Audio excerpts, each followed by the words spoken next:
Mentime que me gusta, así se llama uno de los libros de Víctor Hugo Morales. La audiencia de las 750 seguramente lo tiene presente. Y me parece que por ahí va la lógica de funcionamiento de ese contrato que rige entre los principales medios de la Argentina hoy y una gran parte de sus oyentes lectores. Mentime y por favor no me digas la verdad. Mentime para poder tener fundamentos para mi prédica. Mentime para poder mentir. Es una habilitación a mentir. Es recurrente que volvamos sobre el tema de la comunicación en este programa. La verdad es que la concentración de medios en el país es uno de los grandes problemas para la democracia. Tanto, me parece a mí, ¿no?, que está casi en la misma magnitud como los problemas que hoy se evidencian con la justicia. Reconocer las dificultades que generan estas alianzas entre sectores de poder que tienen sus propias reglas y gozan de privilegios no alcanza. Quiero decir, el simple diagnóstico no va a solucionar el problema. El presidente volvió a hablar durante la semana de esta cuestión, tiene una mirada crítica sobre esta especulación de los principales medios que tienen intereses políticos muy claros, pero insiste en esa postura de no modificar nada en cuanto a la legislación que regula a los medios de comunicación. Y la verdad que es curioso porque la legislación no es inocua. Está tal cual la dejó Mauricio Macri, que incluso tuvo que mentir durante 4 años prometiendo una nueva ley como para minimizar ese favor que le estaba haciendo a sus medios aliados. Ni bien asumió, lo primero que hizo fue ir contra la ley de medios. Más adelante, con otros decretos, le fue abriendo el camino a sus amigos, que le brindan un blindaje espectacular, incluso hasta el día de hoy, para que puedan ir incursionando en negocios que hasta entonces tenían vedados. Mauricio Macri, a través de decretos, hizo que los poderosos en el país sean todavía más poderosos. Y ese orden no está en riesgo. Eso sigue tal cual. Eso, digo, es curioso, incluso es contradictorio por la mirada crítica que tiene también el presidente. Muchos estudiosos de la comunicación vienen señalando que el gran problema que tiene el periodismo en estos años y los medios de comunicación, que además entran en crisis con la aparición de las redes, y el gran problema que en definitiva tiene la sociedad, es el de la verdad, nada más y nada menos, ¿no? Hablando de comunicación, hablando de periodismo, el problema de la verdad. La verdad que queda relegada tal cual se la concibió, o al menos tal cual se la persiguió en algún momento, la verdad tal cual se la enseñaba, obtenida del chequeo de datos, de la obtención de fuentes, pero sobre todo partiendo de la buena intención de informar de la manera más objetiva posible. No voy a entrar en el tema de la objetividad, ya he dicho miles de veces que la objetividad como tal me parece un imposible, pero sí la intención de ser lo más objetivo posible. La honestidad suficiente como para reconocer si en el apuro algunos de estos pasos ha fallado y se incurrió en brindar una información o una mirada errónea. Quizás en los últimos años esto es más frecuente por la aceleración de los tiempos, por los cambios que se dieron hacia adentro de los medios de comunicación, la corrección después de publicar lo inexacto. Dejo aquí de lado la mala fe que podría surgir, ¿no?, de ese ejercicio, de llevarlo a la práctica con mala fe. Pero la verdad que, y a lo que quiero llegar es que a lo que vimos esta semana es novedoso en cierta medida, porque lo que vimos, a lo que asistimos, es que después de la publicación errónea, después de la mentira, si querés, no llega la desmentida o la fe de ratas, llega la ratificación de la mentira, y me parece que es un peldaño más. Y subida a esa información, una denuncia en la justicia. Es así de descabellado. Una mentira publicada a sabiendas y una denuncia subida a esa mentira también de manera intencional. Tal vez lo que desencadenó la declaración de Sarlo en la justicia fue un ejemplo burdo de cómo funciona esa sinergia entre determinados sectores de la comunicación, de la política y de la justicia, cuando persiguen una finalidad en común, que nada tiene que ver, valga la redundancia, con la comunicación, con la política bien entendida o con la justicia.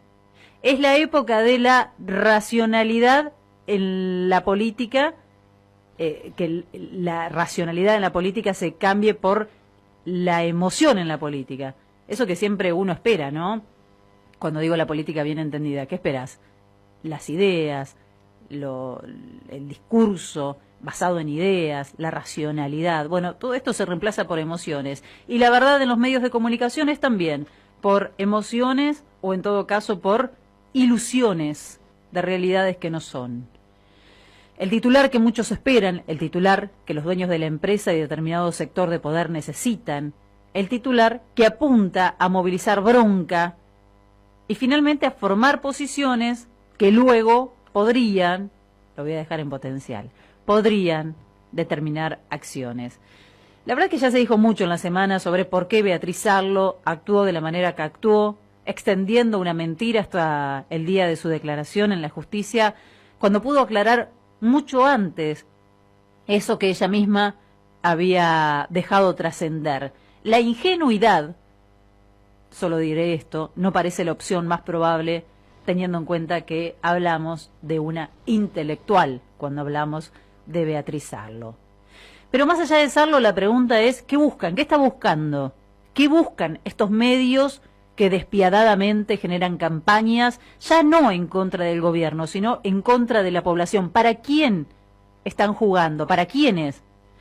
¿Cuál es la opción que defienden? ¿Cuál sería, según ellos, la manera correcta de hacer las cosas? Porque alternativas no se escuchan muchas. ¿Es la de los socios de Cambiemos? ¿Es la del hiperblindado Mauricio Macri, que ahora sale al ruedo porque pretende un segundo tiempo? ¿A quién le sirve un gobierno de estas características en un momento como este? Y este es el punto. Le sirve solo a ellos, le sirve a una pequeña élite. No hay más que mirar atentamente. Desde el comienzo de la pandemia no tuvieron una sola actitud responsable o solidaria para con los argentinos. Recién lo escuchábamos a Semino diciendo, esto tienen que gestionarlo todos juntos, todo el bloque político, oposición. Imagínense si nos quedamos esperando que la oposición se ponga de acuerdo para salir a gestionar la llegada de vacunas. Si ya están habilitando negocios, están pidiendo que sean para los privados, ¿cuánto podemos esperar eso? Cuando no se podía convocaron a movilizaciones. Cuando apareció la vacuna hicieron una campaña sucia denunciando envenenamiento. Cuando ya no pueden negar la efectividad de la vacuna, ensucian la cancha y blanquean posiciones. Quieren hacer negocios. Piden que los privados puedan comprar vacunas y el que pueda pagarla, que se vacune. Lo dijo Bullrich, la escuchábamos más temprano, la repetíamos. Que el que puede se compre la vacuna y el que no, que espere un subsidio. Como si no supieran que lo que hay en este momento en el mundo es un real problema de abastecimiento y todos los países están manejando las adquisiciones como la maneja la Argentina, a la manera soviética, según el decir de Bullrich. Como si no supieran, además, que esa mirada que están promoviendo y que convirtieron en política de Estado durante los 4 años de gobierno, transforma el acceso a la salud en la ley de la selva, donde se salva el que puede. ¿O no ocurrió eso con los jubilados? El que podía se compraba el medicamento y el que no se la aguantaba. Era así.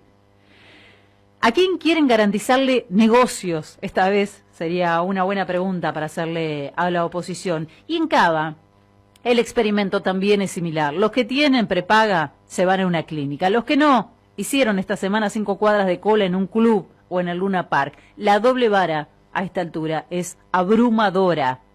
Nada tienen para decir de Cava, que terminó teniendo finalmente un trato diferencial entre los ciudadanos, estableciendo categorías. Nada tienen para decir de Formosa, el tema ya quedó en el olvido, donde un ministro viajaba con 900 vacunas en la camioneta. El mundo se disputa las vacunas, es el bien más preciado, y este funcionario, nos enteramos porque chocó, prescinde de todo operativo de seguridad para trasladarlas, la sube a la camioneta y sale. ¿Ni siquiera vale hacerse alguna pregunta? ¿O nada tienen para decir de los vacunatorios de Jujuy, donde Morales admitió que habían existido privilegios? ¿Alguien se enteró de cómo sigue eso? El listado de los legisladores de la oposición en Jujuy tenía a familiares de funcionarios vacunados cuando no les tocaba, e integrantes del radicalismo. No hay nada que investigar periodística, judicialmente, no tienen nada para aclarar como oposición. La sensación que prevalece es la de impunidad en todo sentido. Olvido y perdón se conceden a sí mismos los autores del proceso más abrupto de endeudamiento y de empobrecimiento. Los grandes medios no van a contarlo. Es un año de elecciones, varios están probando el saco de candidato y, ojo, no solo a legisladores, están soñando con la banda presidencial. Se vienen libros para todos los gustos, parece que esa va a ser la modalidad, con explicaciones escasas y promesas de dudosa credibilidad, porque una vez más, la verdad no importa, o al menos, hasta aquí, eso parece.